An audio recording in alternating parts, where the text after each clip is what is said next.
Owen, tell me something. Truman, I got something to say. Did you know the Chiefs got an A+ in the draft ranking? Dahm, that's true.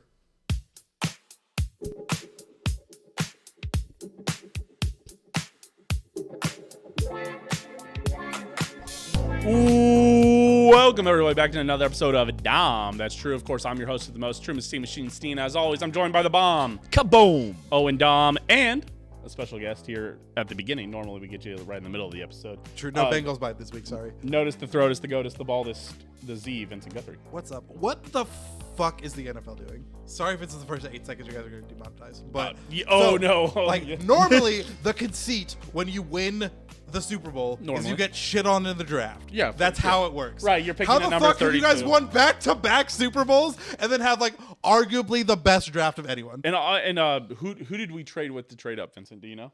The Bears? The Buffalo Bills. That's who we famously always break the heart of. Yeah, and in the second round. And a rivals for, which I don't know the second round. Oh, the San Francisco 49ers, who we just beat the Super Bowl. Fucking insane. That is crazy. And also so last week we did the Kansas Cucking Chiefs. Thank you. The Kansas Cucking Chiefs. Last week we did you guys named 15 people who you guys could potentially draft. Yes. And if no one on that list got drafted, I would get $15. Correct. Right? Yep. Fucking at Sunday Locals, my friend Sumo was like, hey, who do you think the Chiefs are going to draft? I pull out the list. I looked at the first name on the list. I was like, I don't know, Xavier Worthy.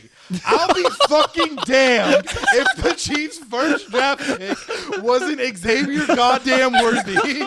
That guy legitimately is like, man, that guy is on this. I'm on the pulse.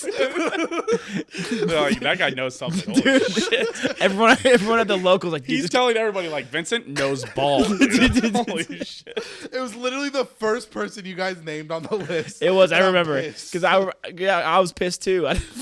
We'll get into that actually. Yeah, that's all I've got. I can't believe the Chiefs did this well. You guys are supposed to be getting shit on. Everyone else in the NFL is fucking stupid. Congrats on your. Well, actually, I think you guys are getting the 3-peat. Unironically, though, I did think the Bengals did have a good draft. But Bengals did have. The Bengals. I believe we got a B+, which is pretty good. Yeah, you got a tackle. I think I want to say maybe a cornerback.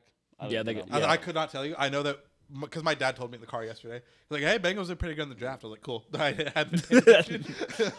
Here's my hot take about all those draft grades. Also, is horseshit. everybody's scared to be critical anymore. Right. Everything like somebody like the NFL posted their draft grades. Everything. The Chiefs were the only one to get an A. Everybody else either got an A-, B+, B-, or I think one team got a C+. So everything was A to C+. I've heard the Atlanta Falcons drafted dog shit.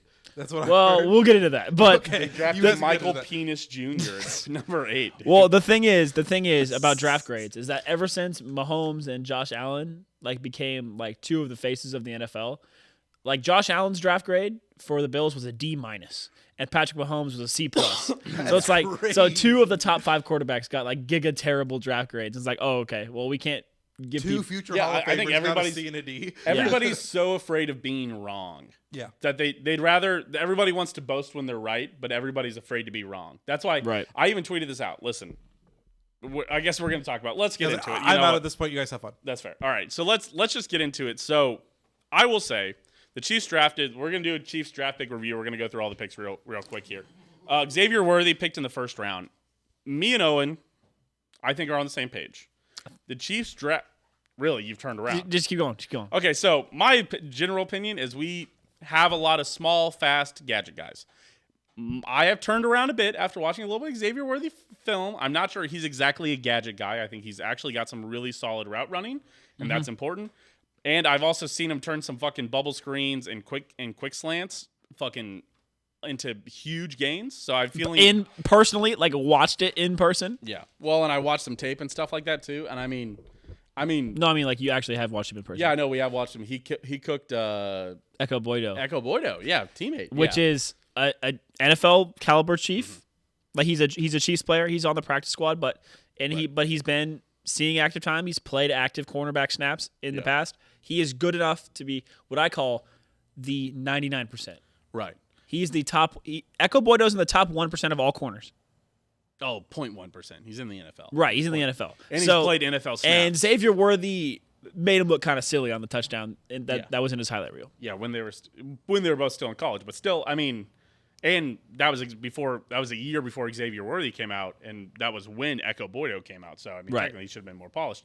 But my point is that everybody's so scared in their draft analysis to be wrong that they're like that, so they can boost when they're right. But if you say everybody is good or nobody's a bad pick, then all you're ever gonna be is right. So that was like, I was like, listen, I'll hold the hat. I don't feel as strongly as I did about this before because I've watched tape. I feel better about it. For me, a guy has to really pop off on highlights, which of course is like I've seen people being like me watching game film, and it's like in parentheses YouTube highlights of the player that my team drafted, and it's like and also in parentheses says I'm literally an NFL GM. It's like I feel that way a little bit sometimes where I'm like, okay, I'm just watching Xavier Worthy highlights, but like he does pop off the screen, so I feel a little bit better about it. But I literally tweeted out, I said, listen, somebody has to be it. I'll be on the side of I don't love the Xavier Worthy pick because I would have rather got a big, strong guy. And after seeing Keon Coleman's press conference, looks like a fun guy to have on your team. Sure. But at the same time, a lot of those goofy guys don't last. So, Yeah. I don't know. And then looking back on it, like the guy that I wanted, Adonai Mitchell, dropped to like what, the bottom of the second? Top of the second. But like dropped pretty far. Like a couple teams drafted other wide receivers before him. Lad Mahonkey got Yeah. Sorry. Also, my boss at work loved Lad McConkey. I wanted nothing to do with Lad McConkey, and he was like, I still think we should go get Lad McConkey. And so now I guess if he's right, I'll hear about it 2 times a year. You will. For the next 10 years or right. however long he's on the Chargers. But, so like I was against Worthy like you were in the beginning, but then I saw his tape. Sure. And I think what I was having was Sky Moore syndrome. So what I also did is I went back and watched Sky Moore highlight film. We're kind of having small, fast guy PTSD, right? To be fair, and that's what we both said. We're like, listen, small, fast guys. We don't need another fucking small, fast guy in this offense. The Chiefs have needed a Chris Conley type for a long time. That's what I felt like. But Rasheed Rice is kind of your Chris Conley type, right? And then I watched Worthy tape, and I was like, there's not a cornerback that's just gonna be able to stop that. Mm-hmm. Like when wide receivers do that goofy drill where they like shuffle their feet real quick and change direction or stop. Yeah. People don't realize how hard that is to guard when you're a corner. Yeah. Because you turn your hips to go downfield, and the wide receiver stutter steps like that, you cannot react quick enough. Yeah. Well, and also Xavier Worthy was actually the true number 1 at Texas. I was reading somebody say that Adonai Mitchell was the number 2, and we had a talk that I want somebody who's been a number 1 wide receiver on their college team. I don't want a number 2 and hoping they work out. That right. just doesn't, as silly as it is, it just doesn't work out a ton. Right. I mean, and then, I don't know, just like Xavier, he was just looking real good on that tape. And honestly, now I'm just excited because, when we picked Rasheed Rice, he had some good catches, but all of us were saying, oh, it's SMU, whatever. Right. So he's kind of, and that's like, what I will say is when I watched Troy Franklin's tape, Troy Franklin's highlights, Troy Franklin was exactly the player that Rasheed Rice is, in my opinion. Yeah. I was like, listen, we've got one of those. And another one where I watched it, I was like, we've got one of those. Xavier Worthy, to be fair, watching it, I'm like, okay, we don't have one of those guys. Right. That's who Xavier Worthy, I think, in like his highlights and what he did at Texas, I think is who we all thought Kadarius Toney could be. And Kadarius Toney has not been that person. Kadarius Toney's still on the team, though. He is still on the team. Yeah, we could certainly still have a really productive number 4 in Kadarius Toney. But when everybody's healthy, I think Marquise Brown, number 1. Yep. I think he's going to have to run the X. Rasheed Rice. I think Rasheed, in terms of runs the Z. Yeah, in terms of like wide receiver 1, wide receiver 2, I think Rice will be 2, but I think still Rice will be more productive. Right. Yeah, that's why I don't use wide receiver 1, 2, or 3. I use XYZ is fine. The X is Brown, the Y is Rasheed Rice, and the Z in the slot Xavier Worthy for now. Yeah. And I think that's a deadly amount of speed, especially when you have Travis Kelce, and we'll get into this Jarrett Wiley here soon. Mm-hmm. So, okay. Yeah, so I'm like you, Truman. I'm really coming around on the pick. We were both down on it, and you can ask anybody in a Twitter group chat. You can go look at our Twitter. We were both down on it. We were both down on small, fast guy. We didn't love another one, but his route running that I've seen has actually turned it around a bit. Yeah, I'm there with you. I'm with it. And because everybody with Sky Moore, everybody's like, his release and his break off the line is so much better than everybody else. And the thing is is your ability to break and get separation immediately off the line. I think goes away a lot when you go from the MAC to the NFL. Right. When we saw that Sky Moore. Sky Moore just isn't special right now. He's not getting the separation that somebody that's as fast as Xavier Worthy probably will. Yeah, and he also did Big 12 talent, and also in big games against Alabama, and in the college football playoff, and in the Big 12 championship game. He's done it against high quality guys, and he wasn't beating them. He's beating them off the line, sure, but he was also cooking guys with routes, and also just understanding space and how to move into it. That's huge. And then also, just the more and more I watch any player's highlight tape, especially for college players, the more I realize that. You can really make anybody look great on tape, with cuts and stuff like that. But, it's the coaching staff that really makes stuff like players good. Yeah. And we have one of the top offensive minds maybe to ever coach in the sport of football. Mm-hmm. So, yeah, also the first 4 picks by the Chiefs all in the top it had a 9 or above, I believe, in the RAS score, the athletic ranking that a lot of people come out of the combine. You'll see those. It's the chart that's got raw athletic the score. the red and the green boxes, and then at the top you want to see over a 9 or over an 8 is the greens. And I think they all had green boxes, and I want to say they're all over the 9s. So let's talk about the second pick. Another one, a guy. He was the tackle prospect. There's always one every year where he was jumping out of the pool from the feet and then landing on his feet out of the pool. I was a guy that they said he could play tight end or linebacker. Kingsley Suamataia. Damn it. Was that Suamataia? Yeah. Did I It's emphasized Samoan. a little bit It's too much there. it's Pacific Islander, so it kind of tricks you. Yeah, Suamatia. But there's T-A-I-A. Yeah, it's Tia. That's still Tia? Mm-hmm. Because T-I-A. Yeah, I know. Okay. That's what's confusing about it. Suamatia. Kingsley Suamatia. Probably the left tackle of the future. Gotta be. He might not be your day 1 left tackle, but I imagine he's your week 8 Well, left I tackle. don't think. Yeah, I don't. I think he might be your day 1 left tackle. Well, I was thinking right tackle, Truman. No. Jawan Taylor's your right tackle. I You paid Jawan Taylor like he should be on the left side, but he's your right tackle. Sorry, yeah, no, I had Taylor flipped in my mind. He's And going to be taking the Smith job. I think the Chiefs drafting another young left tackle shows that they just don't think Jawan Taylor, which, by the way, they paid Jawan Taylor like they were going to move him from right tackle to left tackle. I think the way that they've drafted and signed players and the way that they've handled them, they know that he cannot go from right tackle to left tackle, which makes it an overpay. You don't pay your right tackle $20 million. I don't know. I think my hottest take is I think Jawan Taylor's honestly good on that. I think he was getting targeted for calls that fell off. No holding calls in the playoffs. Yeah. So if you just removed the penalties from him, he was a great pass blocker. He's solid. But to be fair, you don't pay right tackles $20 million. You do when the cap goes up. No, but he got paid left tackle money, and the Chiefs were like, we think he's the left tackle of the future. They have drafted and signed players like he's not the left tackle of the future. Yeah, but he could be the right tackle. Yeah, for another year. Until he's got a pretty good cut space right after year 2. I assume he'll want to stay because the Chiefs will continue to win. I think it's the Chiefs' option, not his. We'll see. Kingsley Suamataia. Yep.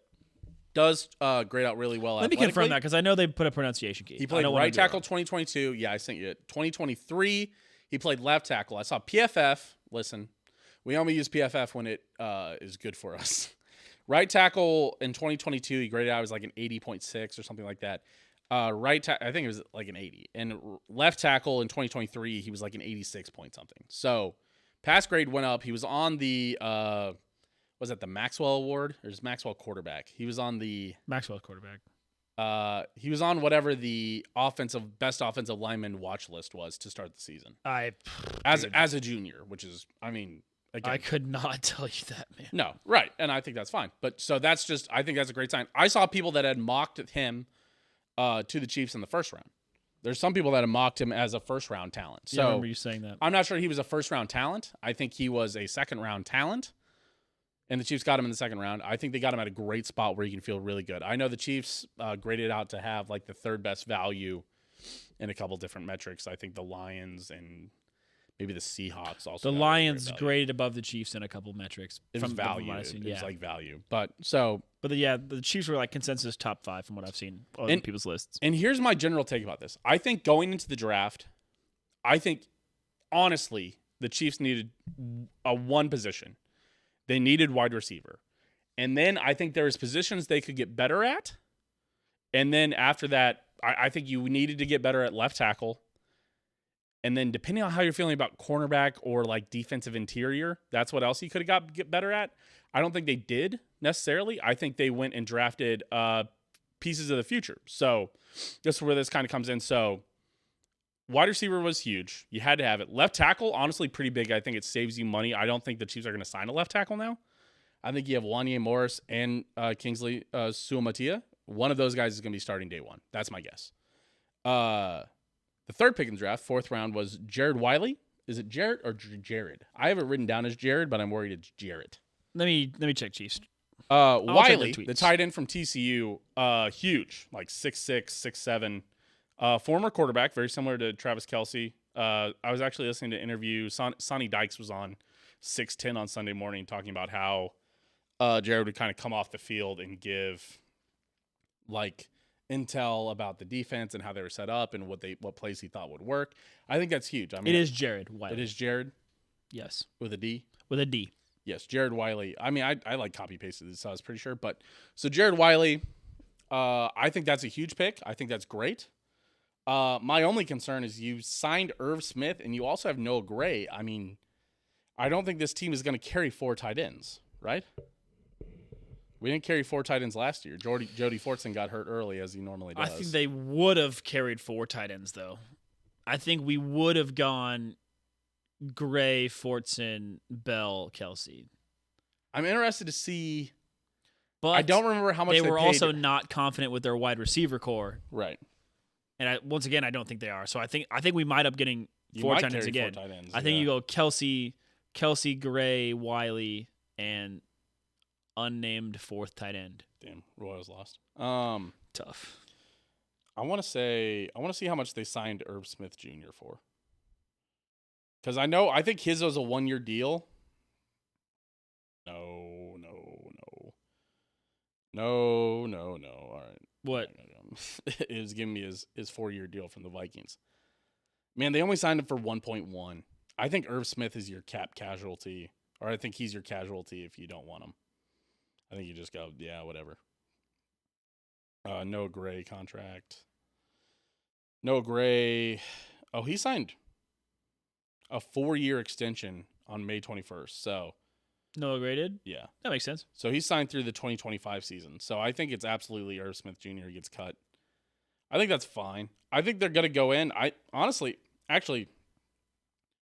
Dead cap, if he's cut, is $78,000 for Noah Gray. Wow. So I think it's him and Irv Smith Jr. fighting out for that third. I think Jared Wiley is going to be your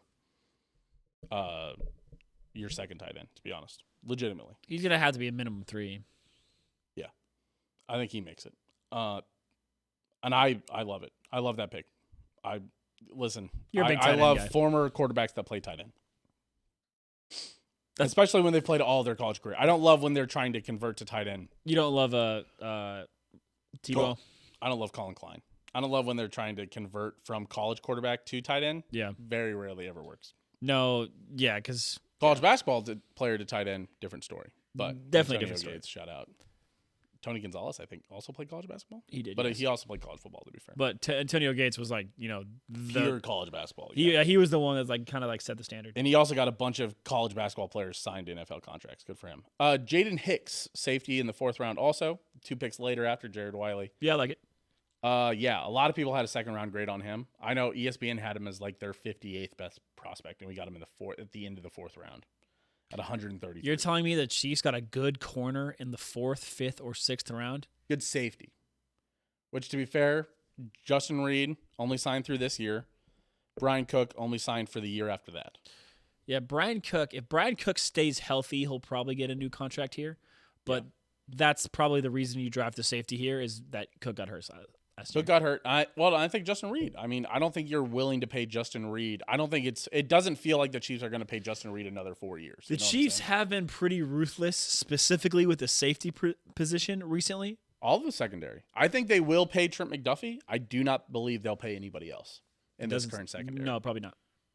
Unless Joshua Williams wants to do a 2-year, $10 million contract. Right. The only scenario in which we re-sign somebody else in the secondary other than Trent McDuffie is I think that they're bad or they're just not very good. It's like if L'Jarius Sneed flew under the radar until this year. I think if we could have signed L'Jarius Sneed to a contract last year, I think we would have. I think if we could have signed him for 10 years, 3 years, $10 million a year, I think we would have. Unfortunately, I think L'Jarius Sneed saw that he was getting good and didn't refuse the contract trade. He was like 40 years, $20 million almost, right? Right. I want to say it was. He's one of the highest paid corners 70, in the NFL. He maybe got 72 or 70.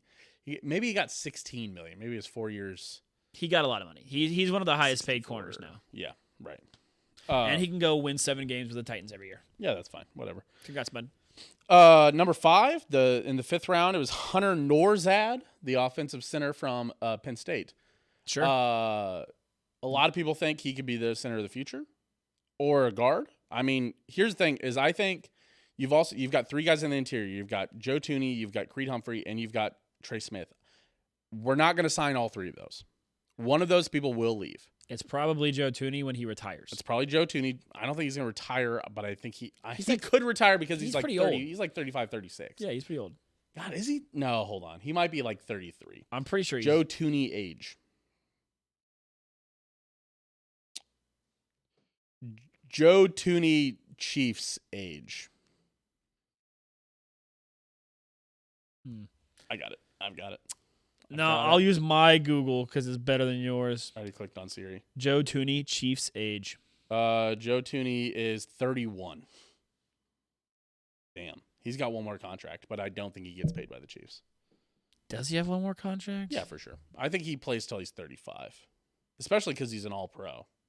So somebody will pay him. I don't think it'll be the Chiefs. Yeah, the Browns will overpay him. Honestly, I'd love if this guy moves. Honestly, Creed kind of been skirting those snaps along the ground a little bit. He could be moved over to guard. Yeah, that's the crazy thing is that Creed's been really good at blocking, but his snapping has been weird. Yeah. Was he an all-pro this year? Second team all-pro? I don't know. Maybe.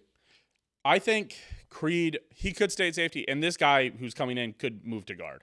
Center and guard fairly interchangeable. It's, it depends how good can you move because the guards have to pull a lot more than centers do. Centers do have to move laterally to a similar degree, but you can't play center in college and then be like, you're going to be a tackle. It's like, no. Yeah, you can play anywhere on the interior, but you can't move out. You can't move outside. Yeah, I'm interested. I like these kind of depth picks. It gives way for picks like Kelechi Osmele. Unfortunately, he didn't end up playing too much. But yeah, Hunter Norzad, by the way, got a mechanical engineering degree from Cornell before graduate transferring to Penn State to play for 2 years. That's wild. I love that, especially in a safety, especially in offensive lineman, smart offensive lineman. I love it. Kamal Hayden, I really just don't have an opinion. A cornerback in the 6th round. You know what? He's a Veach cornerback in the 6th round. I'm sure he'll bang. They also signed some cornerback from Utah that is 6'4". I'm sure he'll be awesome. Also, he'll get an interception in his first game. Yep, and then a guard from Holy Cross, C.J. Hansen, a great depth pick. Dude, new Nick Allegretti. Any Holy Cross player, love it. Really? You know why? Big Holy Cross guy? Well, because Holy Cross recently is one of those schools that went from FCS to FBS, and they've been doing well, and they were not allowed to go to a bowl game because of their recent transfer, but they won 9 games. Yep. So I did check. The Chiefs still have about $20 million in cap. I imagine once they sign all the rookies and whatnot, they'll probably have $10 million worth of cap space still. Any positions the Chiefs should have drafted more of, or any position that you're looking to sign a couple depth pieces. Because I will say, I think this is probably the best roster we've had. Balance-wise, future-wise, I'm not oh, shit, what do we do next year or the year after that? I feel great for the years in the future. I feel great about this year. I think they nailed the picks that all of us were worried about. I think I would have liked somebody in the defensive interior. I wasn't even thinking about safety. I think Veach had. I mean, obviously he's the best GM in the league for a reason. Why would you want defensive interior? We re-signed Dana. We still have Felix. We have defensive end. We have Chris Jones, defensive tackle, who we just locked in. Starting opposite of Chris Jones is Mike Pennell or it's fucking Mike Pennell. Else. Listen, Mike Pennell is fine. The most valuable small contract ever. That's two-time champion to you, buddy. He's a fine depth piece to add when they're on the run to the Super Bowl. I think that's who I would sign. I think I would go sign like a $5 million or like a $4 million defensive interior. Sure. You could probably get somebody very solid, like Dontari Poe. Not when he originally left the Chiefs, but like 3 years after he left the Chiefs. You could probably sign Dontari Once again, Poe, dude, man. we're doing what we did last offseason, which is arguing about the third time. Man, dude, I really wish the Chiefs had a better second string defensive interior guy. Yeah. I think Carrington Harrison on 610 has talked about that before. He's like, I'm spending months of the offseason talking about tight end 3. Yeah, it's like corner 4. Like what are we doing? And that is what we're arguing right now. So yeah, Brett Veach has done a really good job. We said, Truman, that this is a draft that, like, you know, we said last year's draft was really one that he needed to nail or his job was in jeopardy. Mm-hmm. And then he drafted Rashee Rice. So yeah. Yep. I've got okay, so let's talk a little bit about the Royals. Sure. Yeah. Royals. Do a little Royals recap for you. Keep everybody up with. By the way, Royals. Did you know had we have? So we did lose tonight, right? We did lose tonight. Did you know that had we won tonight, we'd set the record? Yeah, for most wins in April, through April ever. But it's like a curse to do that because like the only other team to do that was like the 2003 Royals, who were also dog shit.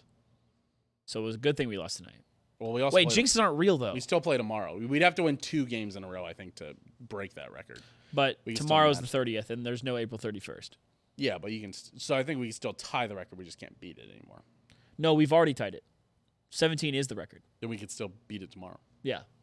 So that's okay. So the past week for the Royals, 3-1 in the Blue Jay series. I think on this show we said we had the AL East homestand, and we said if the Royals go over 500 in that homestand, I'll take them for real. I think they're going to be a solid. Yeah, team. You said that. Yeah. And the Royals went 3-1 against the Blue Jays and 2-1 against the Orioles the weekend before, or 1-2 against the Orioles before that. Yep. Which means 4-3. I think. Listen, they're not going to win the pennant. No. And they're not going to win the. No, they won't win the division. They could maybe compete for the division. I don't think the Guardians. They'll compete, keep up on this. But the bats aren't good enough. Yeah. So the thing is, at the second half of the roster, the most important part of the Royals roster is solid, which is starting pitching. Yeah. The Royals will be in every game. Man, except the guy that ran out there tonight. They put a different. Because Alec Marsh was like they were like injury concern or something like that. Is it? Okay. They were just resting him or something. Okay. Yeah, that guy was not great. He was fine, but just not great. So what? Royals lose 6-5? That's tough. That is tough. But they battled all game though. Yeah, they scored in 4 different. And the bullpen is getting better. Obviously, the bullpen still blows it sometimes, but guess what? So does every bullpen. They figured out the closer, and that's most important. Yeah.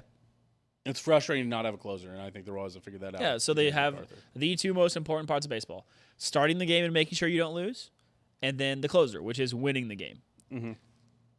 When you have starters that have, still 90% quality start rate. We've only had like 3 sub-quality starts. Well, Owen, as a Royals fan, I want 3 good bullpen guys. Yeah. So you got a starting pitcher, go 6 innings, and then hand it off to our 3 guys. Let me tell you about Angel Zerpa, Truman. Let me tell you. That's my goat right there. I've heard good guys in the back half. So, but yeah, the Royals. If you're a Royals fan, you should at least be tuning into the Royals score. I know I haven't watched every game. Yeah. But like, if I'm not watching Islanders playoff game and I'm sitting at home on my computer playing Football Manager, I'll pull up the Royals game. Yeah, I'll bring up the box score right now. When I'm at work, if they're playing during them, I'll put on a third monitor off to the side. And the Royals, they added Jake? They added a new commentary guy. He's great. Yeah. The radio guy? Yeah. The radio guy honestly sounds like the old radio guys, but better. Yeah. He sounds exactly like Physioc, but better. Yeah, the Royals radio guys now have 4 solid radio guys. So yeah. So they've got listen for free on the Odyssey app. So the Royals not sponsored. 3-1 against the Blue Jays at home. They went on the road over the weekend, 1-2 against Detroit, 4-3 on the week. Brings them up. We went 1-2 against Detroit. Yeah. Damn. Lost that again in 2 pretty close games. 17-12 for the year. They're 2.5 games back of the Guardians and half a game up on the Tigers for the division right now, which now they could be tied or worse than the Tigers by the time you guys are listening to this, especially, but also tomorrow. So that's where we're at. The Royals are competing. They're around. They're not dead.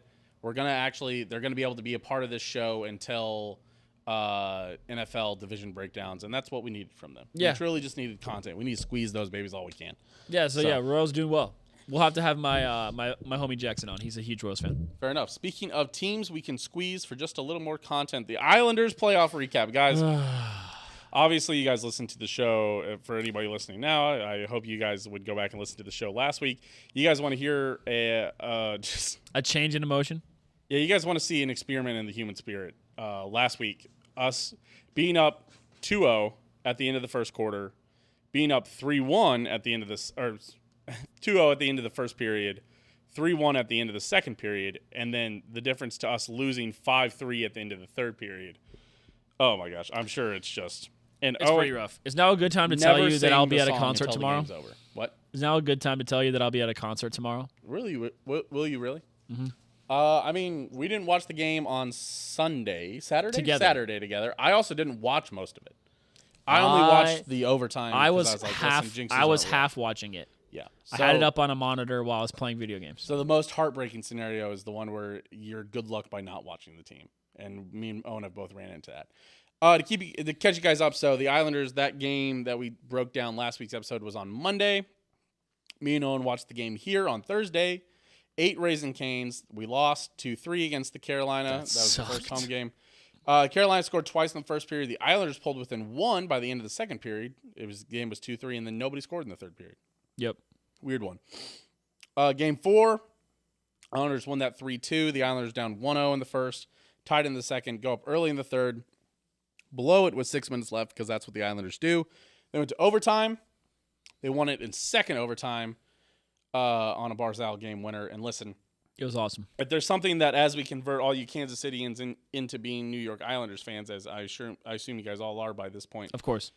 The thing you need to understand is that the New York Islanders, and Hannah Lawrence Reed, I think, is going to be a New York Islanders fan as well, because, I mean, the Dallas Stars are going to be done here soon, too. I mean, listen, that's not even a dig on Allison. So, I mean, listen, we've both had a terrible time in the playoffs. I mean, but the Stars could be tying it up as we speak right now. They could be tying it up in the series. It's weird. Vegas won both of them at Dallas, and Dallas won the first game at Vegas. So, who knows? Let's look. Check. The Stars are tied 1-1 going into the end of the tied 1-1? Nice. Florida beat the Tampa Bay Lightning as well. And also, the Rangers swept the Capitals. So the Islanders were not the first or second team eliminated from the playoffs, and that's huge. That's huge for us. So game 4, the Islanders won 3-2 in second overtime. And there's something that you need to understand about the Islanders. They will go to overtime in the playoffs, and they will win one of those games at least for sure. So also, the Islanders are the best team in NHL history when facing elimination. Really? Yeah, we have a positive record when facing elimination. That's actually crazy. I didn't know that. Yeah, we're like 31-25. Yeah, we got them right where we want them. So no team is better at winning while facing elimination than the Islanders. Mm-hmm. So. Sorry, I'm listening to cats. But also, the Islanders were 81-0 with being up 3-0. Yeah, the Islanders were also 81-0 while being up 3-0. Yeah, it's fine.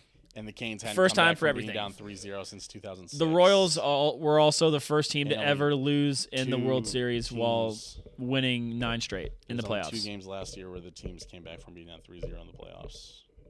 And the Islanders had one of them this year already. It's fine. It's fine. It's fine. It's fine. Listen. We're winning in Carolina.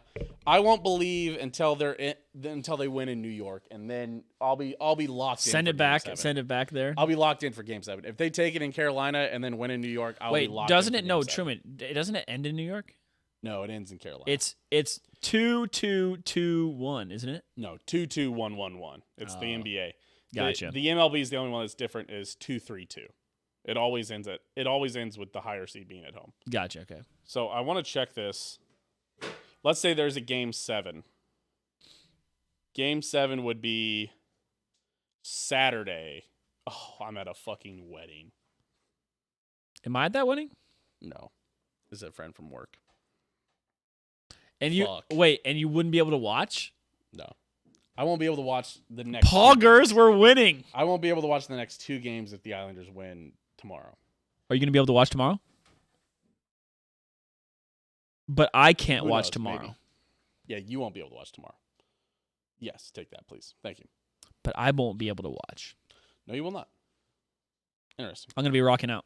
All right. That actually does it for most of our content for this show. We're actually down to the top 5. Hey, before we get to the top 5, though, I do want to remind everybody we do have a Patreon, patreon.com/opendisaster. We're trying to put more on it. We need to kind of regroup on it and let us know if you are a Patreon subscriber or if you would like to become one. Let us know what you would like to see. Let us know if you've got other people that, I mean, if you're following us on Patreon, you probably are following somebody else on Patreon. Also, let us know if there's something that you'd like for us to put on Patreon. Or Even if you're you not just following the Patreon yet, tell us what would get you there. And or if you just love us. we're willing to learn. Yeah, and also if you just want to give us $5 extra a month, pay for some of these Trulies. But shout out our Patreon subscribers over there. Patreon.com/opendisaster. Shout out Dylan, Aaron, Skylar, Joe, and Mailbox Kansas City now opening the Iron District, serving cones, shakes, cups of ice cream, and of course the Melt Monster. Of course. I'd like to start with our top 5, Truman. Owen's going to start with our top 5. Our top 5 this week. Top 5. Not Chinese food I didn't restaurants. change it on here. It's fine. I'll change it as we go. But top 5 drafts by other teams. I will tell you, Truman, I'm going to go in reverse order. I'm going to start at number 1 and go down because my number 5 pick is my most controversial. Okay. So at number 1, the best pick from another team, I think, is Marvin Harrison Jr. You kept it simple. You did not understand what I meant. You mean not first round? I mean total drafts. Oh. You know what? I'm willing to go draft picks. I was going specific picks. Listen, let's go specific picks. You've prepared that, and that'll be easier for me to do on the Sorry, yes, I was going by picks. That's So I went Harrison Jr. first. Mhm. Then number 2, I went Fashanu. I thought it was a good pick, as much as I hated it. Then number 3, the pick by the Raiders that everyone had scratching their heads. I liked it. You like Brock Bowers there? I did, yes. Crazy. You're Because crazy you for that. need the special pieces before you can get in the quarterback, which is the hardest one to draft. So at least checking off that box for, he's first round, so he gets a 4-year deal, is not a bad pick. Then number 4, as much as I hate to say it, Mims for the Bengals. They needed it really badly, and they got it. Mhm. And their O-line is huge now. They have all these big boys. And my number 5, I think Penix Jr. was a good pick. Why? You're wrong. Because if everyone's going to go off of the Mahomes tree or now the Jordan Love tree, Kirk Cousins is done in 3, and Penix will still have a year, and you just prevented other teams from getting him, to be honest. But I don't I understand that it's insane, but if it pays off, the GM will look like a genius. Unfortunately, he'll get fired before he looks like a genius. But yeah, it's one of those where it's like you're not going to be able to reap this, but good luck for you. Yes. Yeah, you can have a talking point real quick. It's fine. Owen just finished his top 5. So. I did. Here, read through your top 5 real quick while Vincent gets his Yes, talking point ready. it's my top 5 is Penix Jr., Mims, Bowers, Fashanu, and then Marvin Harrison Jr. Fashanu was crazy. It is.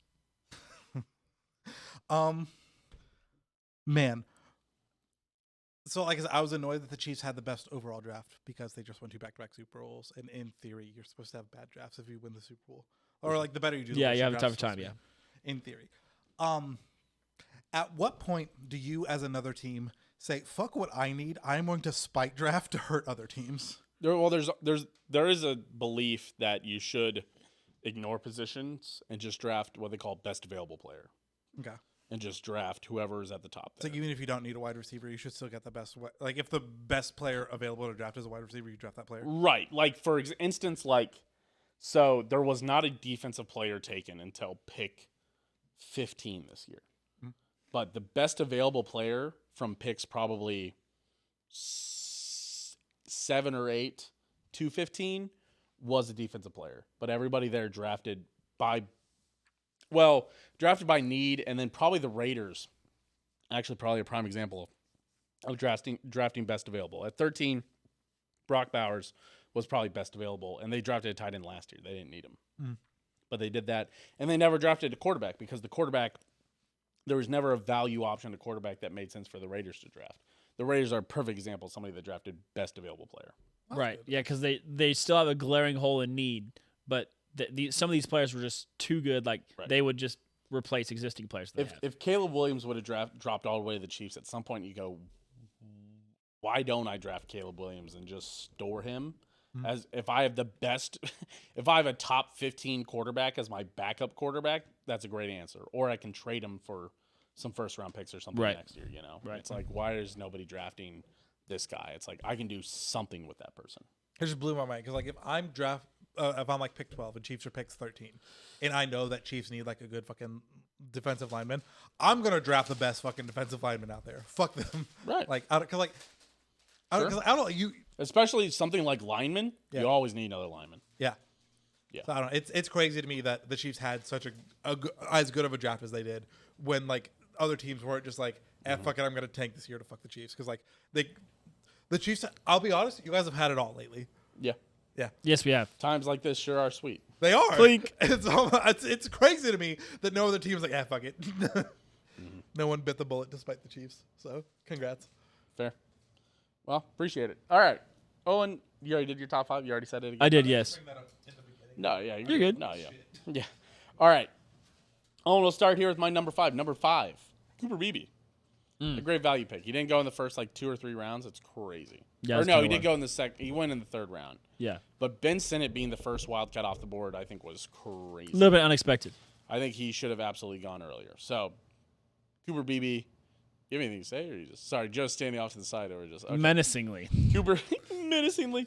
Cooper Beebe, number 4. Number 5. Sorry, number 4. I'm forgetting Jackie Robinson's first name. Is it Cooper? Cooper DeJean? DeJean. Cooper DeJean? Or DeJean, Sorry, I don't know how you say it. DeJean, yeah. Cooper DeJean. By the way, that's a crazy thing that people were saying that he's Yeah, our Jackie. No, there's no white Jackie Robinson. We had the benefit of always being in all the leagues, always. So, but Cooper DeJean is my number 4. I mean, dropping all the way to late in the 2nd round, I think was crazy. I think the Eagles only needed one cornerback, and they drafted. I thought he got drafted They drafted probably 2 of the top 3 cornerbacks, which is crazy. I thought he went first round. No, he went 2nd round, late okay. 2nd round. Wild.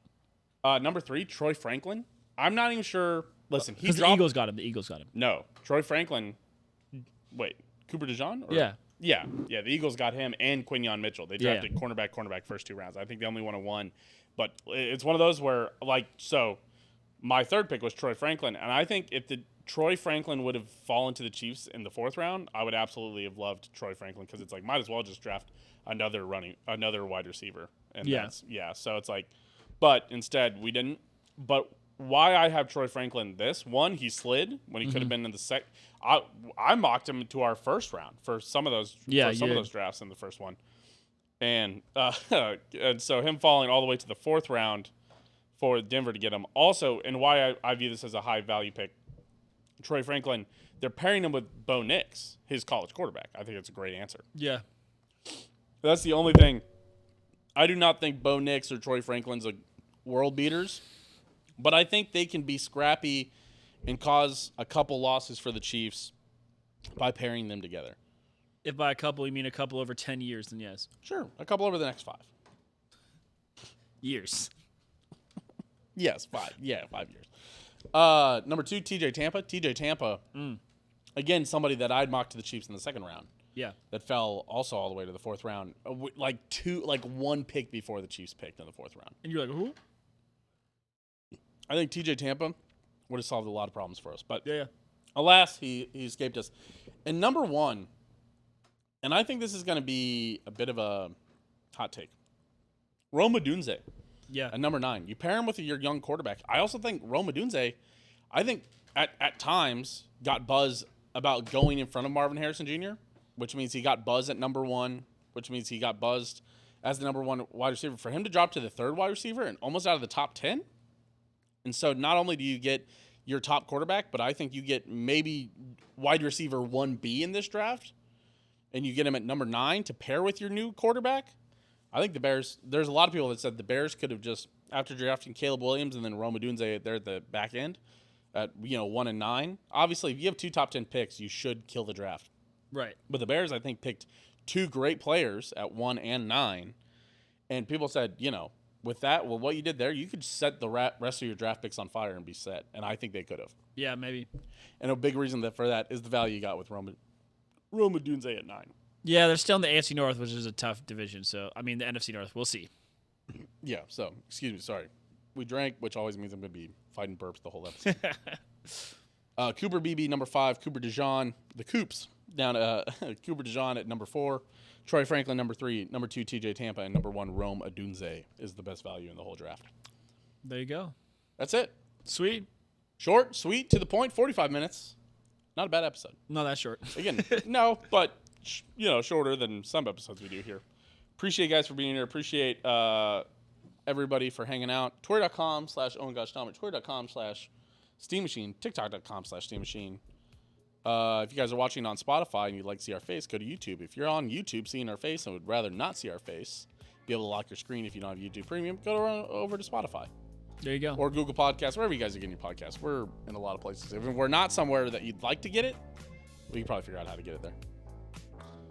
Appreciate you for being here. Appreciate you for hanging out. Great episode. Great draft by the Chiefs. Excited for this offseason. Excited for more Royals. Excited for more Islanders. Excited for more Chiefs. We're going to get more hyped about this Chiefs draft. I think the Chiefs are perfectly set up for a 3-peat, and I think there's a lot of people that believe that also. Watch some highlights, boys. Enjoy your week. Yeah. Be an NFL GM. You are for sure a real NFL